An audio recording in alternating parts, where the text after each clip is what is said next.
Here is a question. Read it carefully and think about the answer.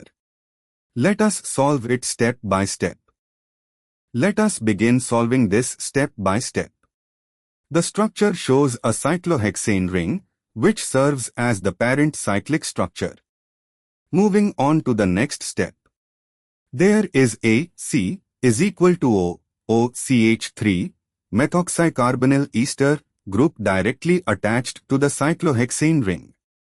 When a ChO or its ester is directly attached to a ring, the ring carbon bearing the carboxyl group is C1 and the compound is named as a cyclohexane carboxylic acid derivative.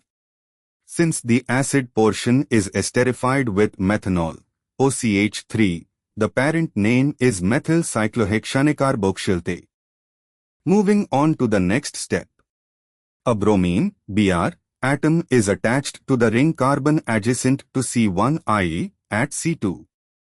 And for the final step, the ester carbon at C1 gives the lowest locant to the principal group. The bromine at the next carbon is therefore at position 2.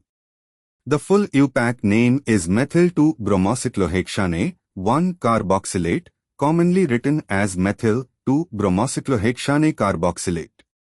No other options are provided to eliminate. The structure unambiguously corresponds to a cyclohexane ring bearing a COMe group at C1 and Br at C2. Therefore, the correct answer is methyl-2-bromocyclohexane carboxylate. The correct answer is shown on screen.